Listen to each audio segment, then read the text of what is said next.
Assalamualaikum warahmatullahi wabarakatuh. Halo semuanya teman-teman, selamat malam, selamat datang kembali di channel Ilo Bercerita dan masih bersama saya Ilo. Dimanapun teman-teman berada, semoga teman-teman selalu dalam keadaan sehat, berbahagia, dan dimurahkan rizkinya. Amin, amin, ya robbal alamin. Pada kesempatan yang baik ini kami akan membawakan satu kisah dari Untung Prasetyo dan kisah Warijan, murid dari Sudiro. Wow, kemarin sudah ya Warijan dan ini kita lanjut Warijan lagi. Semoga bisa konsisten buat Mas Untungnya. Dan tapi sebelum kita masuk ke dalam kisahnya, buat teman-teman mungkin yang baru bergabung atau yang sudah lama bergabung tapi ternyata lupa nih, belum diklik tombol subscribe-nya, bisa diklik dulu tombol subscribe, jangan lupa lonceng notifikasinya dinyalakan agar teman-teman selalu mendapatkan notifikasi dari konten-konten yang akan kami upload di setiap harinya. Dan untuk channel Ilo Bercerita ini, kami upload setiap hari teman-teman ya, setiap malam jam 9 malam waktu Indonesia bagian Barat. Dan gak pakai berlama-lama lagi, buat teman-teman pasti udah gak sabaran untuk masuk ke dalam kisahnya. Kita ambil posisi terbaik, kita menuju ke Jawa Tengah. Misteri pesugihan si kepala desa. Kisah Warijan.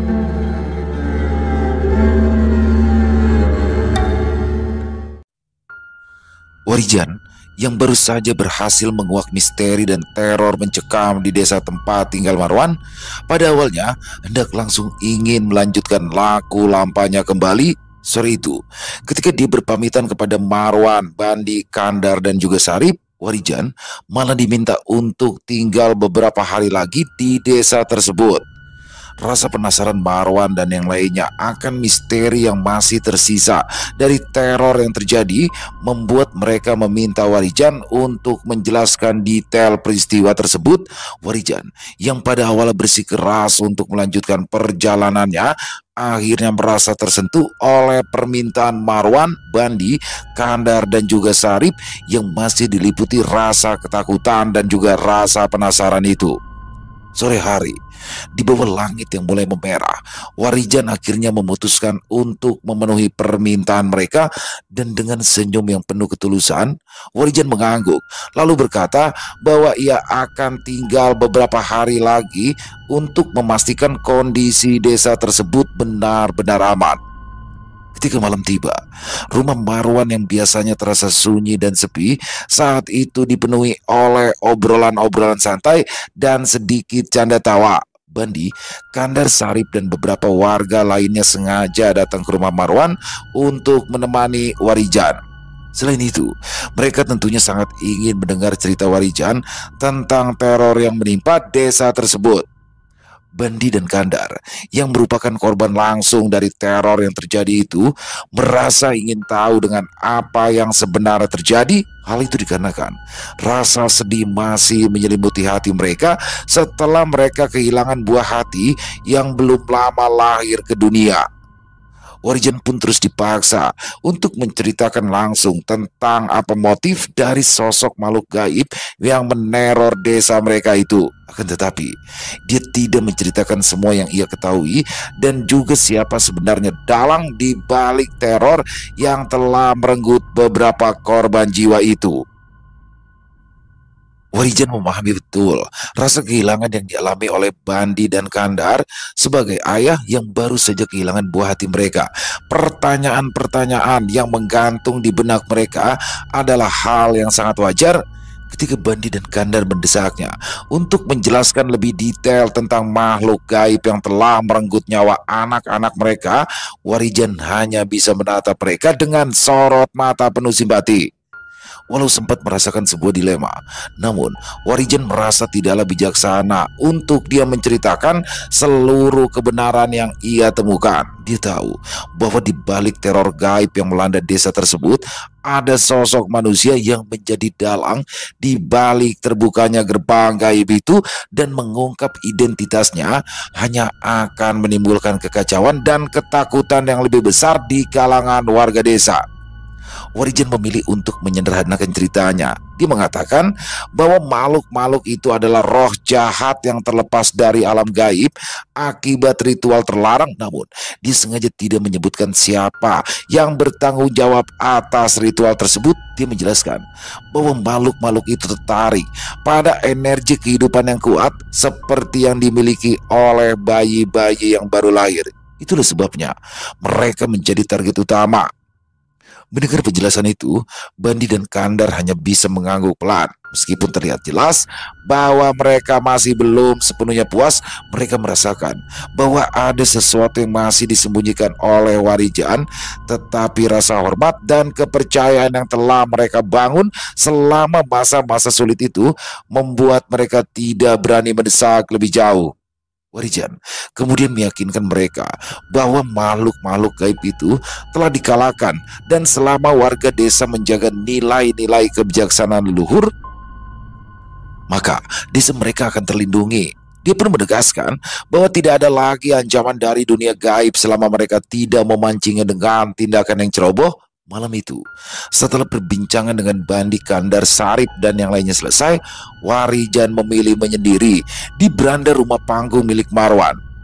Dia terus memandang langit malam yang bertabur bintang dengan berbagai perasaan yang muncul dalam hatinya. Sejenak, ia merasa bersalah karena tidak bisa mengungkapkan kebenaran sepenuhnya. Namun, ia tahu bahwa mengungkap identitas manusia yang bertanggung jawab di balik teror itu akan bisa memicu konflik yang lebih besar. Baginya, lebih baik menjaga kedamaian dan membiarkan beberapa rahasia tetap tersembunyi.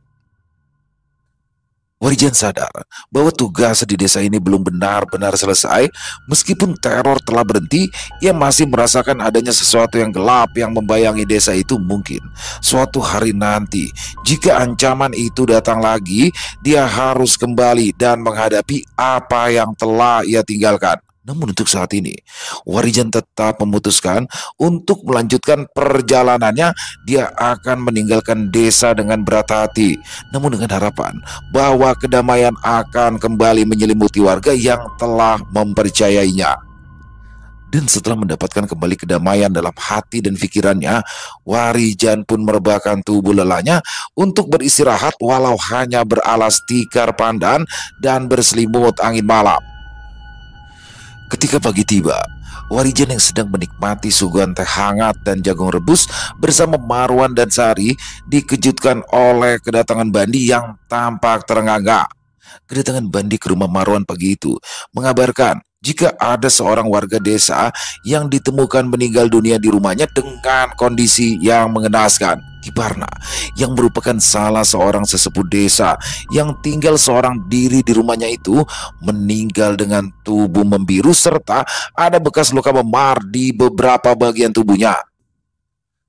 Dan saat itu, warga sangat khawatir jika teror dari makhluk gaib itu belumlah sepenuhnya berakhir. Warijan segera merasakan ketegangan yang menyelimuti suasana. Pagi yang seharusnya damai itu mendadak berubah menjadi mencekam. Ia meletakkan cangkir tehnya. Sementara Marwan dan Sari saling bertukar pandang dengan wajah khawatir. Bandi yang masih terengah-engah mengulangi dengan nada panik bahwa Kiparna ditemukan meninggal dunia dalam kondisi mengenaskan, seolah-olah diserang oleh sesuatu yang tak kasat mata. Tanpa membuang waktu, Warijan berdiri dan meminta Marwan untuk menemaninya ke rumah Kiparna. Bandi yang masih dikuasai rasa takut memutuskan ikut serta untuk menunjukkan jalan. Sari berusaha menenangkan diri sambil menggendong bayinya, berharap kejadian itu tidak menandakan kembalinya teror yang sempat mereka hadapi. Sesampainya di rumah Kiparna, suasana semakin suram. Beberapa warga desa sudah berkumpul berbisik-bisik dengan wajah pucat, sementara tubuh Kiparna tergeletak di balai bambu dengan tubuh kaku dan memar-memar yang tampak jelas. Warijan segera memeriksa tubuh Kiparna dengan seksama. Bekas luka di tubuhnya mengindikasikan adanya serangan fisik. Namun dia masih meragukan jika serangan tersebut berasal dari sosok makhluk gaib. Warijan mulai merapal mantra perlindungan, mencoba merasakan jejak energi gaib yang mungkin tertinggal di sekitar tubuh Kiparna. Akan tetapi dia sama sekali tidak dapat merasakan adanya energi dari sosok makhluk gaib di sekitarnya. Marwan dan Bandi menunggu dengan tegang di samping Warijan, sementara warga yang lain mulai bertanya-tanya apakah mereka benar-benar sudah terbebas dari kutukan yang melanda desa.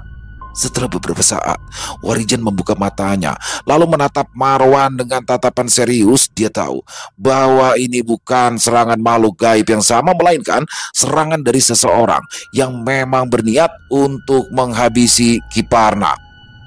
Beberapa saat berlalu, Pak Sigit bersama para perangkat desa lainnya datang ke rumah Kiparna.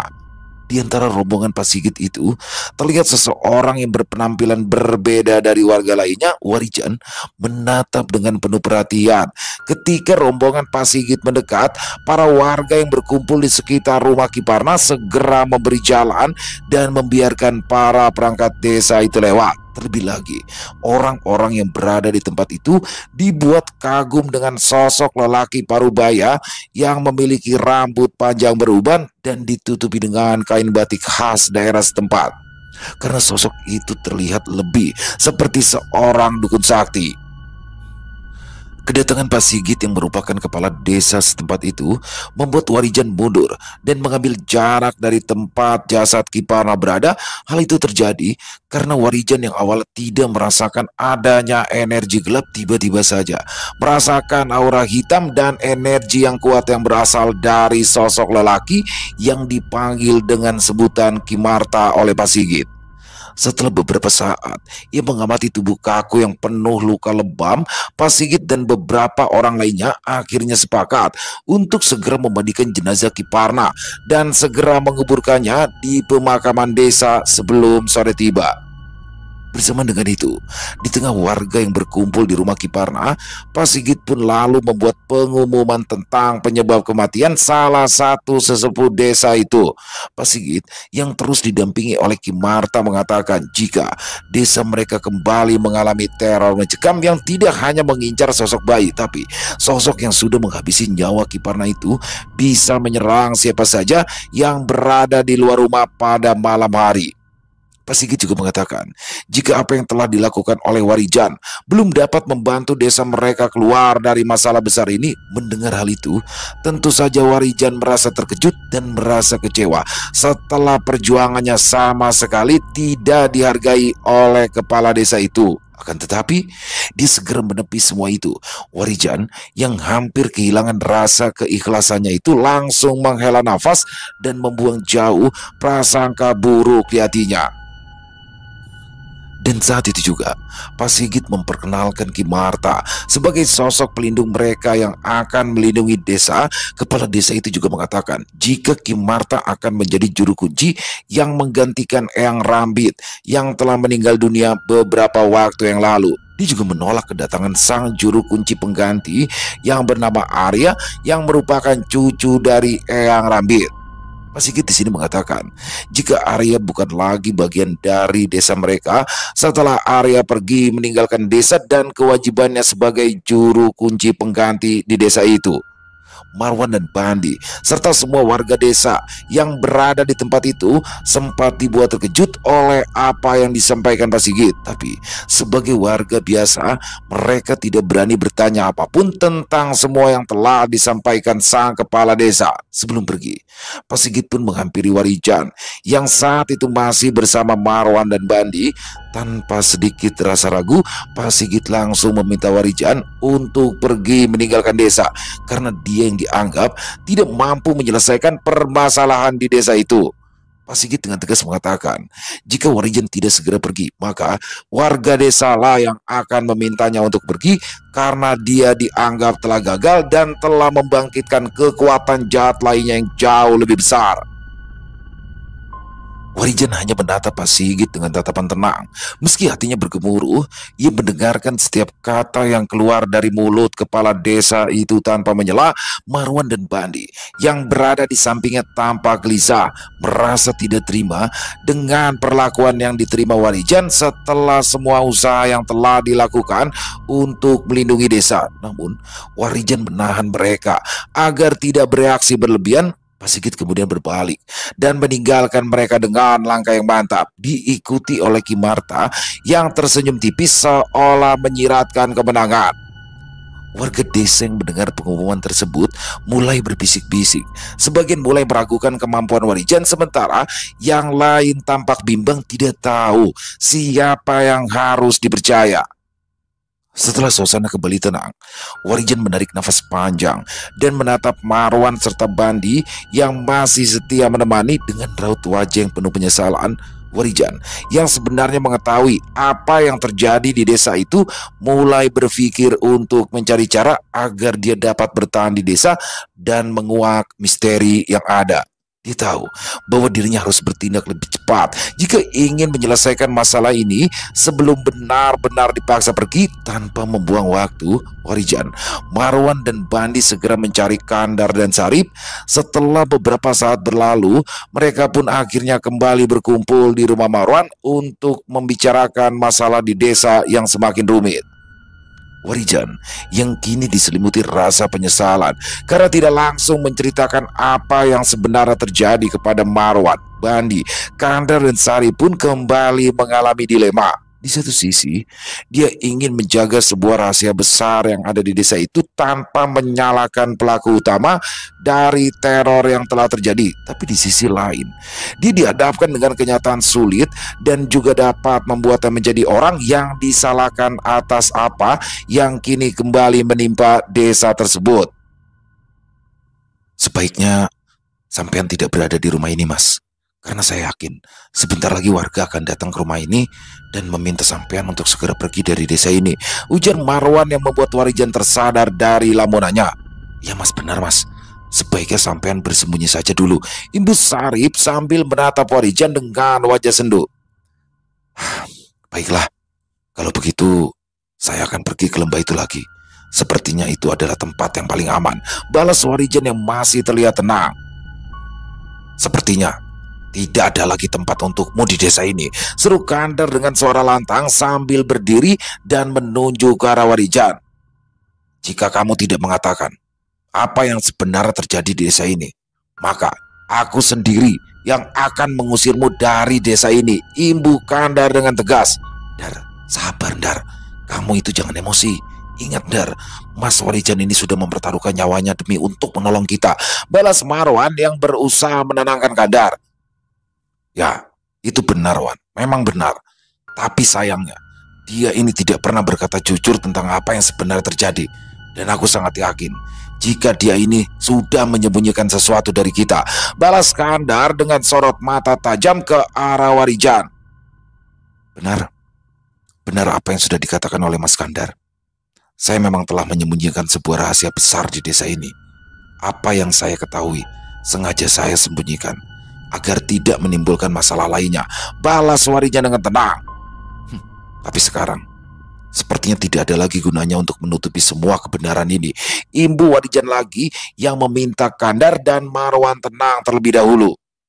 Sebaiknya sampean katakan saja apa yang sebenarnya terjadi Mas, pinta Bandi yang sedari tadi hanya terdiam memandangi satu persatu temannya itu.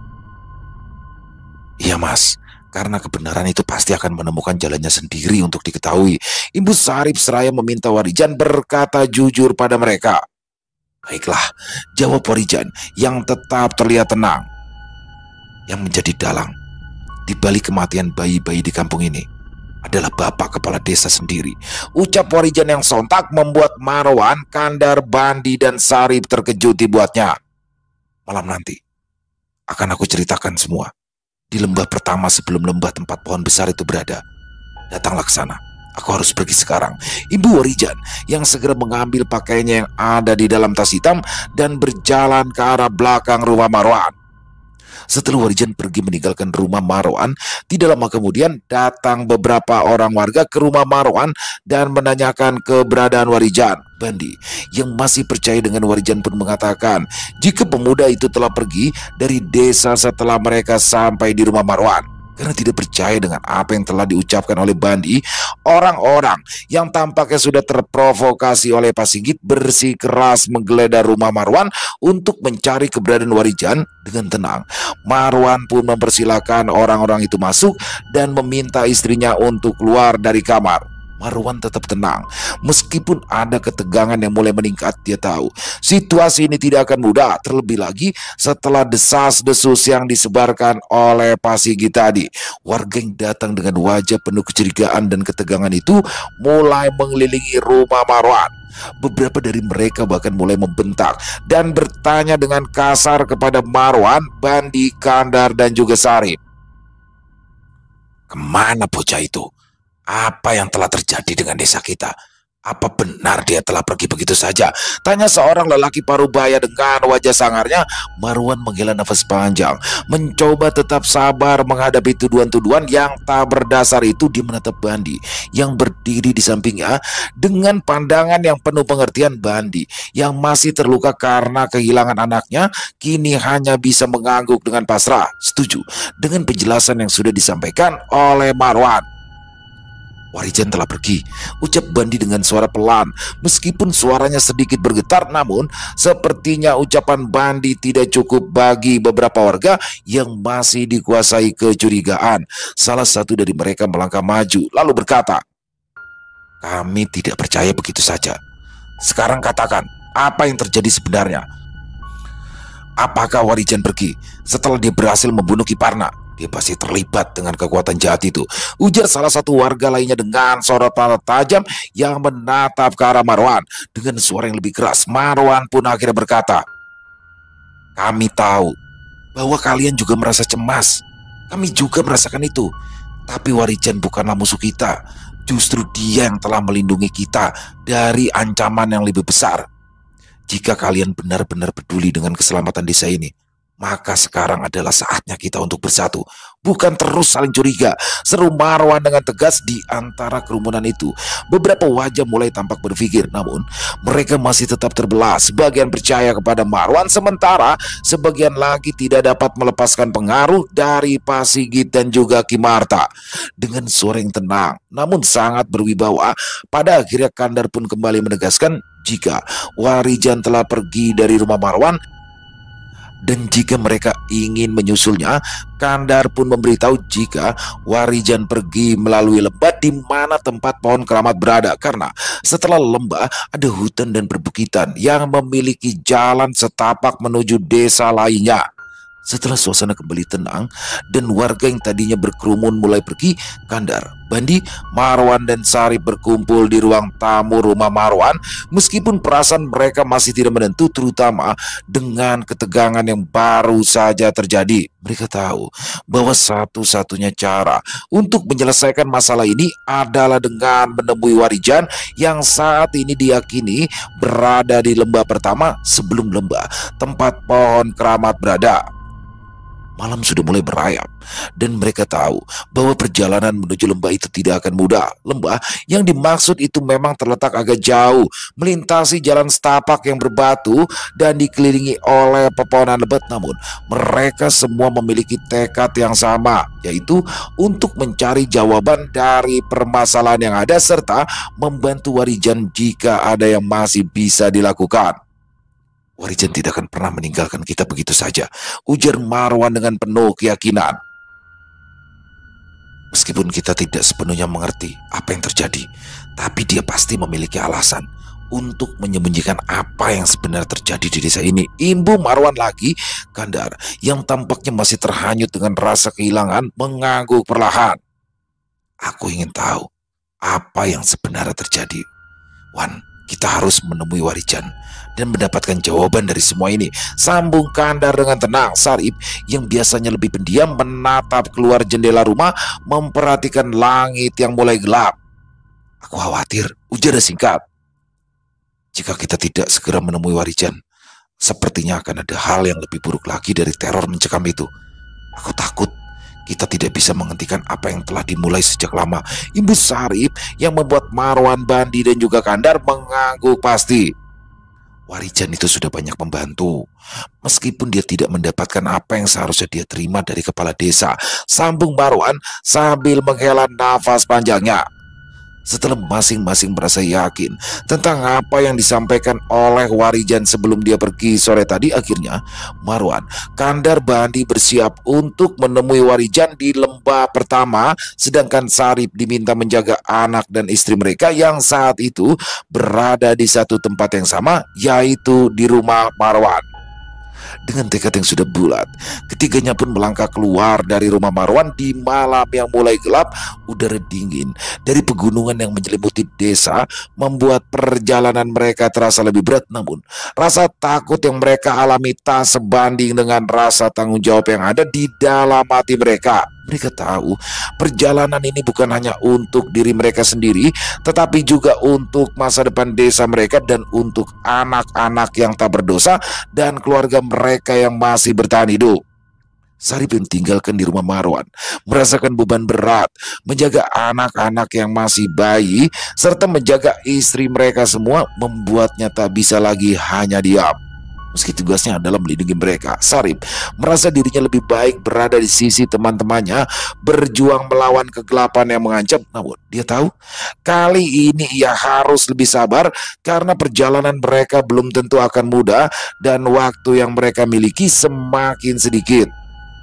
Perjalanan menuju lembah pertama memakan waktu lebih lama daripada yang mereka perkirakan. Jalan setapak yang sempit, berbatu dan licin karena embun malam membuat mereka harus lebih berhati-hati. Keheningan malam itu hanya dihiasi oleh suara langkah kaki mereka dan angin yang berembus kencang di antara pepohonan. Dalam hening itu, mereka bertiga hanya terfokus pada satu tujuan, yaitu untuk menemukan Warijan dan mencari tahu lebih jauh apa yang harus mereka lakukan selanjutnya.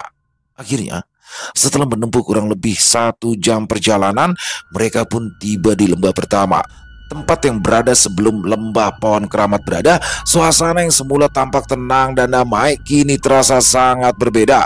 Udara terasa lebih berat dan bayangan-bayangan gelap mengintai dari balik pohon-pohon besar yang ada di sekitaran mereka. Warijan yang sebelumnya mereka kenal sebagai sosok yang penuh semangat kini seakan-akan menghilang dalam keheningan hutan malam itu. Mereka terus maju, berusaha mencari tanda-tanda keberadaan Warijan. Semakin dalam mereka masuk ke lembah, semakin pekat rasa ketegangan yang mereka rasakan. Mereka tahu mereka tidak hanya mencari Warijan, tetapi mereka juga mencari jawaban atas pertanyaan besar yang sudah lama menghantui desa mereka. Di ujung lembah, mereka akhirnya menemukan sebuah gua kecil, tempat di mana mereka terakhir kali melihat Warijan. Di dalam gua, api unggun kecil menyala dengan tenang. Warijan duduk di depan api, wajahnya tenang, namun matanya menyimpan ribuan perasaan yang sulit untuk diungkapkan. Ketika mereka memasuki gua, Warijan mengangkat wajahnya dan melihat mereka satu persatu. Ekspresi di wajahnya tetap serius, tetapi ada semacam kedamaian di dalam tatapannya. Marwan, Kandar, dan Bandi mendekat, duduk di sekitaran api unggun, merasakan hangatnya sedikit. Meski ketegangan masih meliputi diri mereka, mereka sudah siap untuk mendengarkan penjelasan yang lebih dalam dari Warijan yang mereka rasa kini lebih tahu banyak tentang apa yang harus dilakukan untuk mengakhiri teror yang mengguncang desa. Setelah Marwan mengeluarkan bekal yang dibawanya, ia lalu meminta kepada Warijan untuk makan terlebih dahulu karena dia tahu Warijan pasti belum memakan apapun sedari pagi tadi. Suasana yang terasa mulai hangat di antara mereka pun membuat Marwan, Kandar, dan Bandi merasa sedikit lega. Dan beberapa saat berlalu, Warijan kemudian mulai menjelaskan lebih lanjut tentang rahasia yang tersembunyi di balik desa mereka. Dia mengungkapkan bahwa pohon besar yang ada di lembah itu bukan hanya tempat terjadinya perjanjian kuno, tetapi juga merupakan titik utama dari gerbang gaib yang menjadi penghubung dengan dunia nyata. Ketika kemarin kita berada di bawah pohon keramat itu, aku sudah tahu apa yang sebenarnya terjadi di desa kalian melalui sosok penguasa gaib yang menghuni alam lain di balik pohon keramat itu, ujar Warijan mulai menjelaskan. Dia mengatakan, jika ada seseorang yang dengan sengaja membuka pagar gaib yang melindungi desa kalian, dan pemuda itu adalah orang yang seharusnya menjaga desa kalian dengan menjadi juru kunci di desa ini. Ibu Warijan yang seketika juga membuat Marwan, Kandar, dan Bandi tersentak. Arya, kurang ajar. Jadi apa yang dikatakan oleh Pak Sigit itu memang benar adanya, Jan? Tanya Kandar dengan tegas. Tidak, Mas.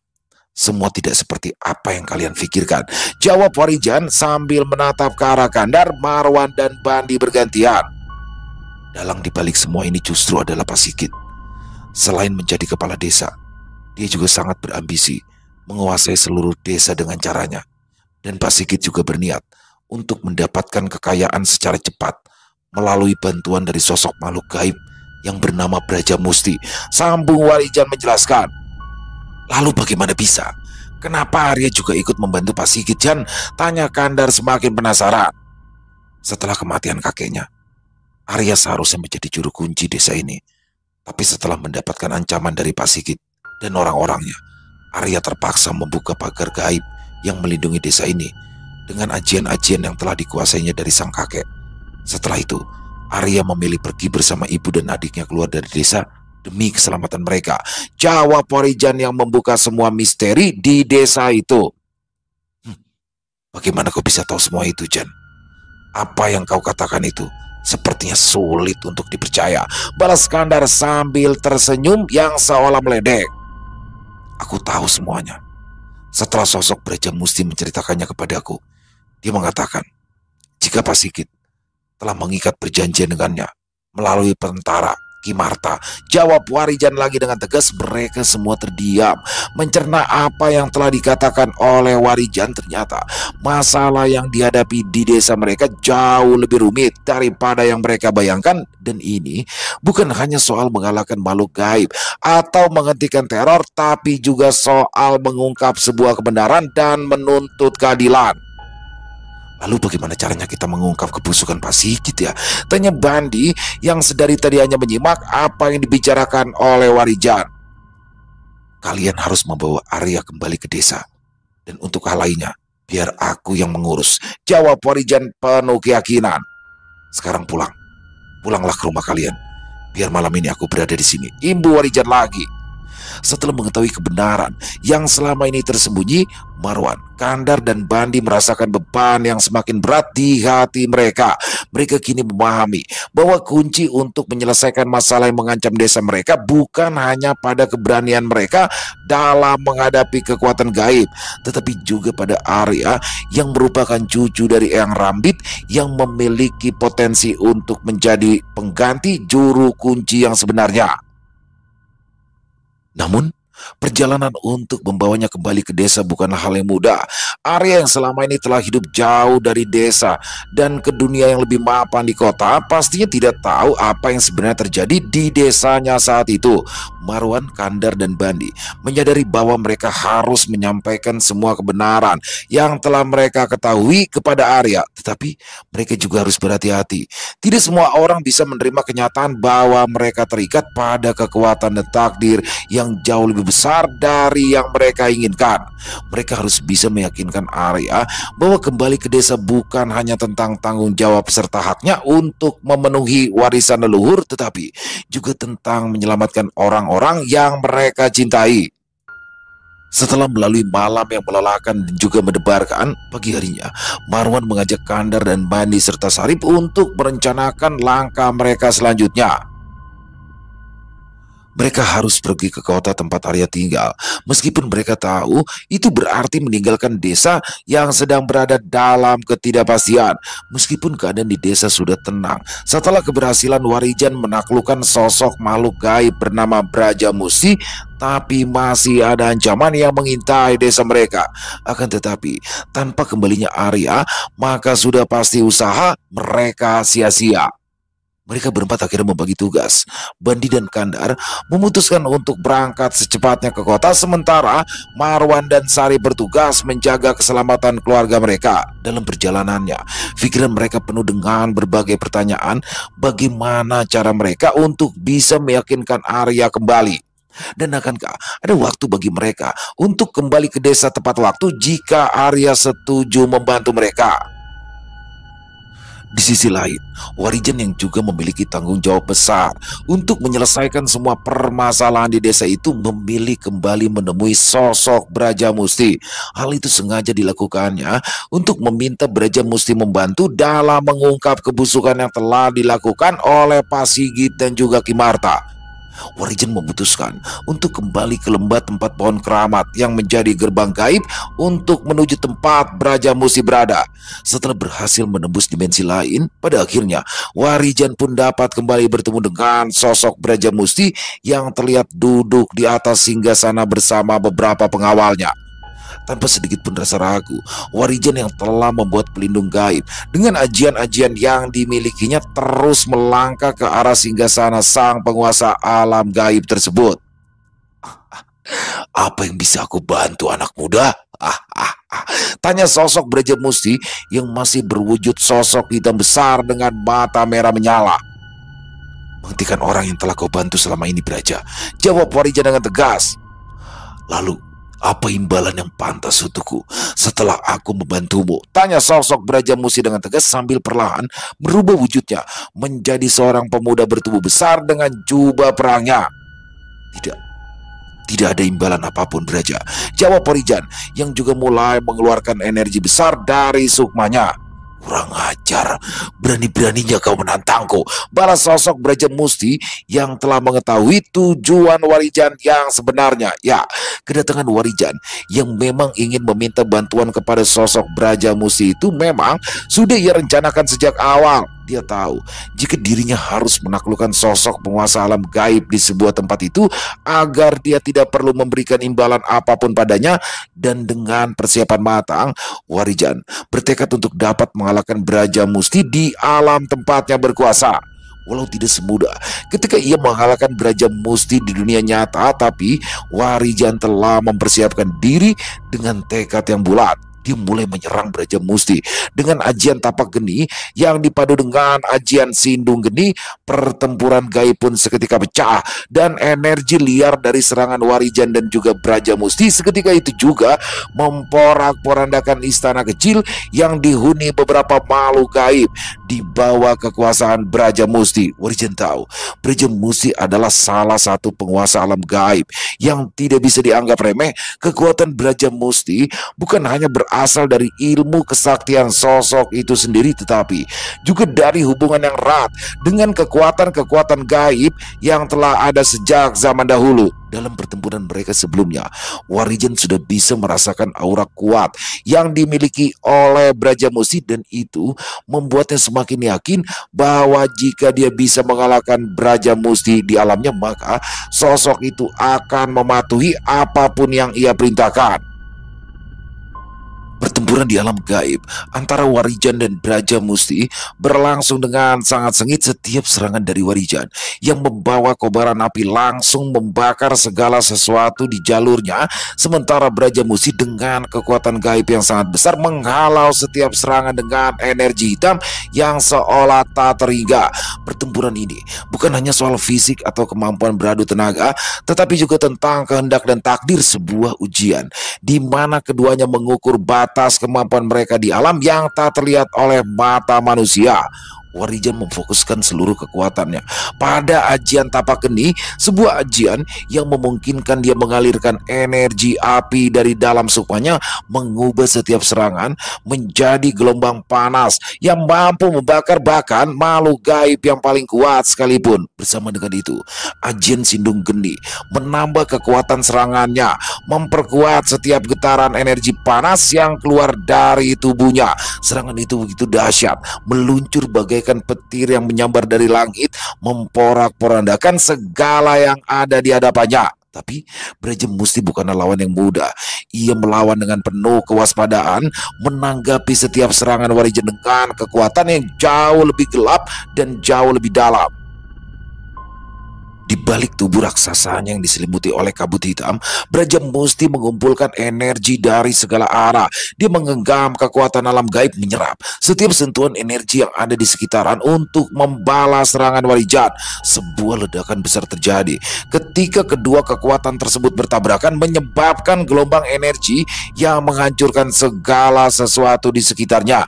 Istana kecil yang menjadi tempat tinggal Braja Musti pun terbelah dan runtuh, disapu habis oleh kekuatan luar biasa yang dihasilkan oleh pertempuran tersebut. Pecahan-pecahan batu hitam dan puing-puing energi berterbangan di udara, menciptakan sebuah pemandangan yang sangat kacau dan berbahaya.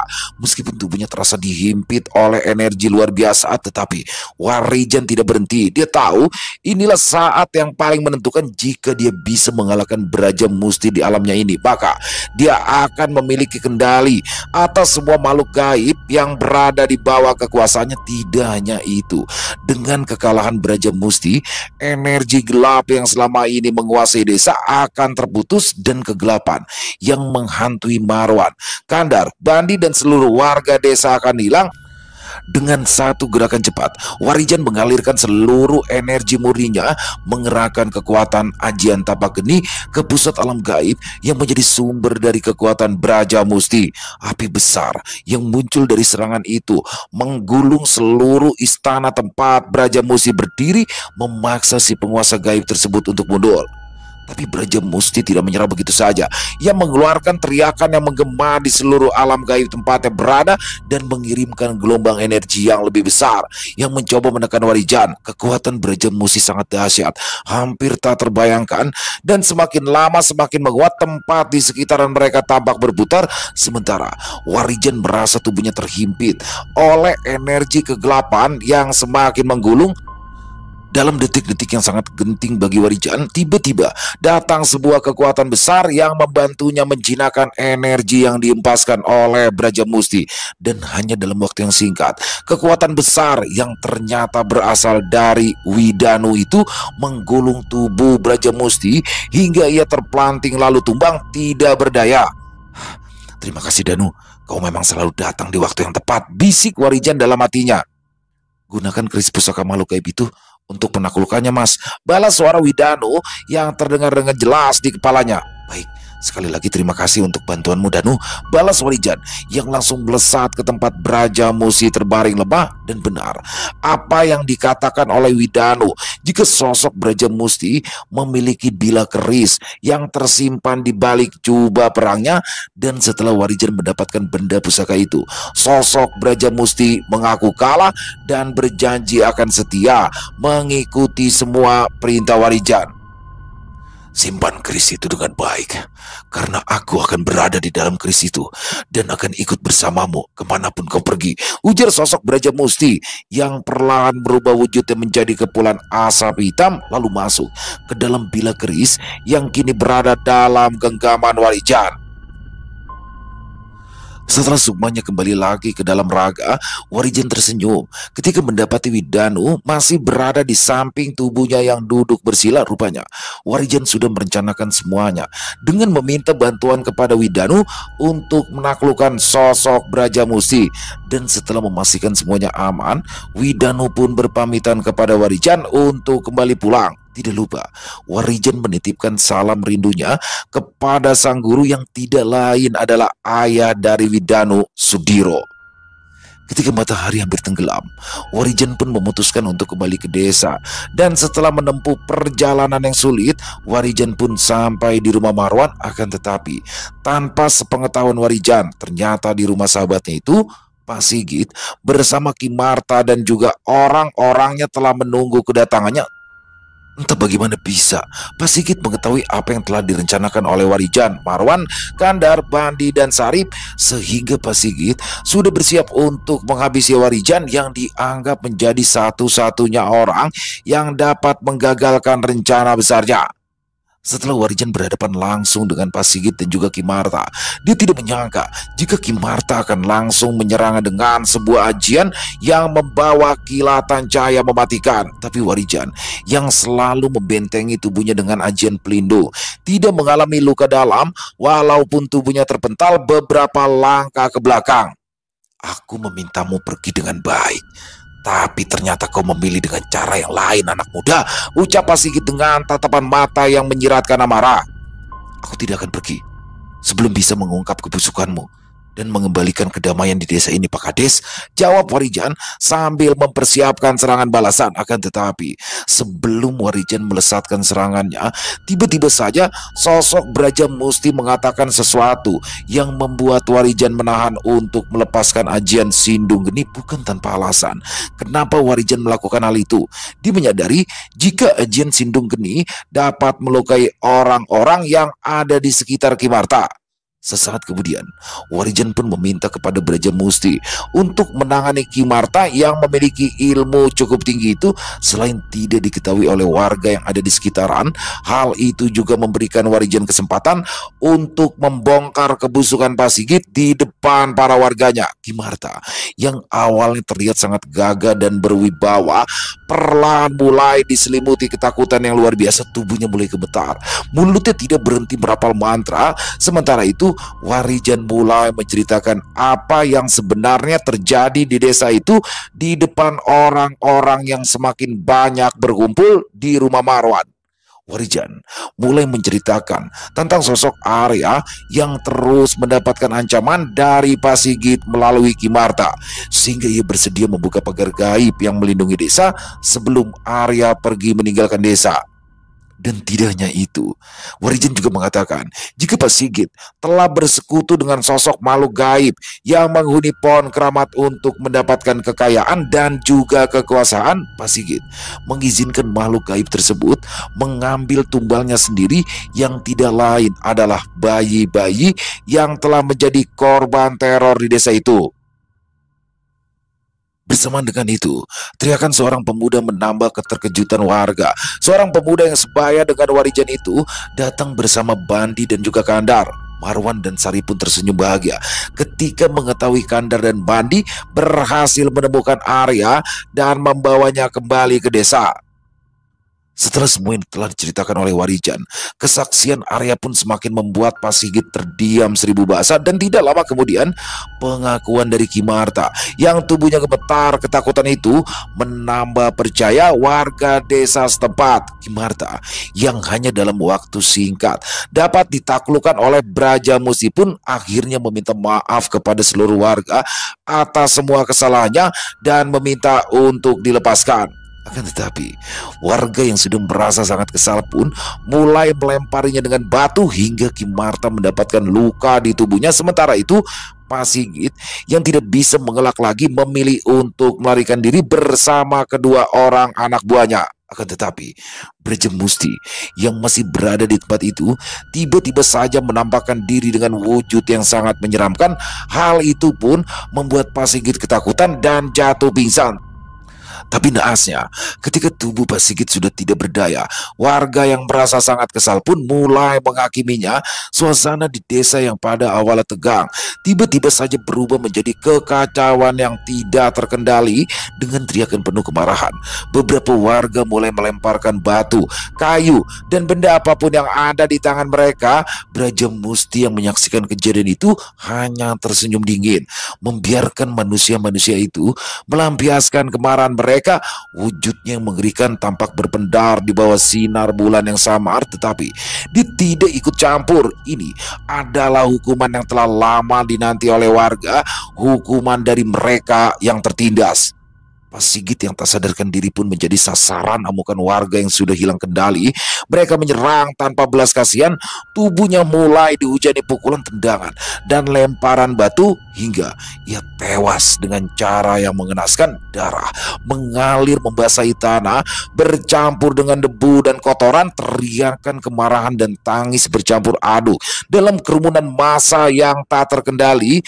Dan di tengah kerumunan itu, Warijan berdiri terpaku, menyaksikan bagaimana keadilan berubah menjadi ajang balas dendam yang brutal. Dia tahu ini bukan yang ia harapkan. Dia ingin warga melihat kebenaran, tapi bukan dengan cara seperti itu. Namun, dia juga memahami bahwa amarah yang telah lama terpendam sulit untuk dikendalikan begitu saja. Marwan, Kandar, dan Bandi yang berada di tengah kerumunan mencoba menenangkan warga yang mulai histeris. Mereka menyadari bahwa apa yang baru saja terjadi telah melewati batas. Sarip yang datang berlari dari rumah Marwan membawa pesan untuk menghentikan amukan warga, namun semuanya sudah terlambat. Ketika suasana mulai bereda, warga pun hanya bisa terpaku memandangi tubuh tak bernyawa dari Pak Sigit yang sudah hancur. Malam yang dingin itu menjadi saksi bagaimana amarah manusia bisa berubah menjadi kekerasan yang tak terkendali.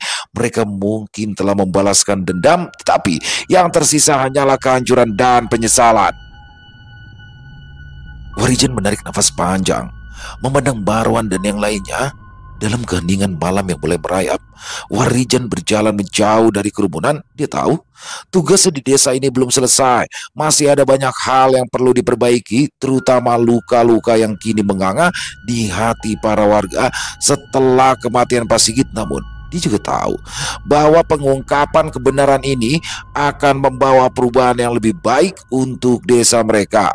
Dengan tekad baru, Warijan memutuskan untuk tetap tinggal beberapa hari lagi demi membantu desa pulih dari trauma yang baru saja terjadi. Selesai. Wow, luar biasa kisah dari Mas Untung Prasetyo. Oh, akhirnya ya sosok ini nanti muncul walaupun hanya dalam bentuk goib atau dalam bentuk suara ya. Widano, sesuai janji daripada Widano dalam sebelum ketika Warijan melangkah untuk langkah pertamanya untuk menjalani laku lampa, di situ Widano bilang bahwasanya Widano akan terus mengontrol lah ya. Dia akan muncul pada saat-saat krusial, pada saat-saat benar-benar dibutuhkan. Dan dalam kisah ini bagaimana Widano akhirnya muncul membantu Warijan, luar biasa sekali. Dan Warijan ya, sindung geninya udah dapat juga, dia luar biasa. Dan bagaimana dalam kisah kali ini misteri di desa itu benar-benar akhirnya terungkap. Ternyata sang kepala desa, tadi saya pikir Arya tuh ya sebagai cucu daripada juru kunci, tapi ternyata di sini Arya hanya dimanfaatkan oleh si kepala desa itu, di mana kepala desa inilah yang mengambil keuntungan dari semuanya. Luar biasa, pada akhirnya kepala desanya ini harus mendapati karma dari semuanya. Terima kasih buat Mas Untung atas kisah luar biasanya. Ditunggu lagi kisah-kisah selanjutnya. Dan semoga kisah barusan bisa menghibur teman-teman semua para pecinta penikmat horor misteri. Lebih khusus lagi kepada para subscriber dari channel Ilo Bercerita. Dan mari kita ambil hikmah yang baiknya saja dan dibuang yang buruk-buruknya dari kisah barusan. Dan juga silakan buat teman-teman mungkin yang punya komentar lain ya, yang punya pendapat lain tentang kisah barusan, bisa menuliskan di dalam kolom komentar ataupun hanya sekedar saling menyapa. Insya Allah kami akan menjawab satu persatu. Buat yang suka dengan videonya bisa diklik ya, tombol like-nya ya, tombol jempolnya. Dan buat teman-teman yang belum subscribe, ayo dong diklik dulu tombol subscribe-nya. Jangan lupa lonceng notifikasinya dinyalakan agar teman-teman selalu mendapatkan notifikasi dari konten-konten yang akan kami upload di setiap harinya. Kami juga ingin mengucapkan terima kasih kepada seluruh teman-teman yang sudah selalu setia hadir, yang sudah selalu mendukung kami, karena teman-temanlah kami selalu bersemangat berkarya di setiap harinya. Oh ya, buat teman-teman mungkin yang punya kisah horor misteri ya, yang diangkat dari kisah nyata yang berdasarkan pengalaman pribadi, apabila mungkin berkenan dibawakan di channel kami, silakan bisa mengirimkannya ke nomor telepon kami yang ada di sini, dan bebas ya, dalam bentuk tulisan boleh, dalam bentuk rekaman suara boleh, pokoknya senyamannya teman-teman aja deh, bisa langsung kirimin ke nomor WhatsApp kami. Buat teman-teman yang sudah mengirimkan, kami ucapkan terima kasih. Dan buat teman-teman yang sudah mengirimkan tapi belum sempat dibawakan, harap bersabar ya, karena harus melalui proses penggarapan terlebih dahulu agar nantinya bisa dinikmati oleh teman-teman yang lain. Di akhir kata, saya Ilo mengucapkan permohonan maaf apabila mungkin dalam pembawaan kisahnya ada kata-kata saya yang salah, ataupun ada kata-kata saya mungkin yang kurang berkenan. Saya mohon dibukakan pintu maaf yang seluas-luasnya. Sampai berjumpa lagi di konten-konten kami selanjutnya yang pasti tidak kalah serunya, yang pasti tidak kalah horor, yang masih bersama saya Ilo di channel Ilo Bercerita. Salam sehat, sukses, bahagia selalu untuk kita semua. Wassalamualaikum warahmatullahi wabarakatuh.